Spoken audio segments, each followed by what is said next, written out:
Hi, California landscapers. It's California Cal here. Today's episode, I want to talk to you about stripping your roses. You know that beautiful first flush with the lush green leaves, the bountiful flowers that are all have just absolutely perfect symmetry and have wonderful fragrance. We all love that first flush, but it doesn't happen. Doesn't happen automatically. Well, that first flush isn't automatic. It comes from your rose hibernating. So what you want to do is now it's middle of December here in my landscaping zone, and I'm going to put my roses. I got about 30 high producing plants that I'm going to put into hibernation mode. And what you want to do is you want to cut them back. The general conventional wisdom is to cut, to reduce the stress on the plant. Try to cut no more than half of the plant's height.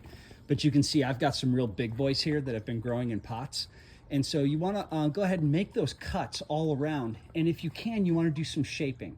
You want to cut a little bit more aggressively on any of the shoots that are growing into the interior, and you want to leave a few more of those branches that are growing to the exterior to try to create almost like a bowl-like sensation around the plant. This one maybe gives you a little bit better sense. I planted this one with a little iron semicircle to encourage its growth. And you can see after a couple years of shaping, you can see how I've got a bowl going in there. After you're done cutting, after cutting those roses, because they've undergone a little bit of trauma. Oh, by the way, when you're cutting, you want to wipe down with just a simple rubbing alcohol, a little simple cotton cloth wipe. You want to rub down your pruners as you do that, so you're not passing mildew or mold or any kind of disease from one plant to the other.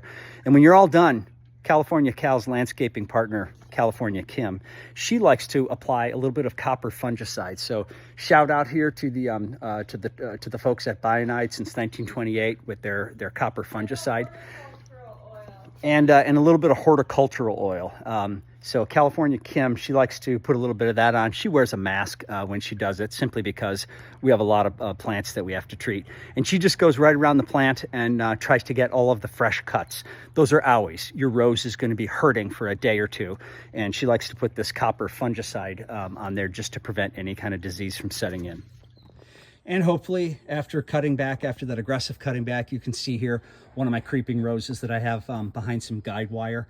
Hopefully after a couple of months, you're telling your rose plant, you've been wonderful to me. You've been producing all summer long, all year long. You've been giving me flowers after flowers after flowers. Just like us, our roses get tired and they need a rest. So this will give them a couple of weeks of hibernation where they can rest. When they're done with that rest and they've built up their energy and strengthened up a little bit their hardy root base, my guess is first or second week of April, the first flush will come out with a vengeance, and your roses will be way nicer than anybody else's or any of your neighbors with their tired, untended roses. You'll have a really fresh, energetic, and exciting first flush. This is California Cal, wishing you all happy gardening.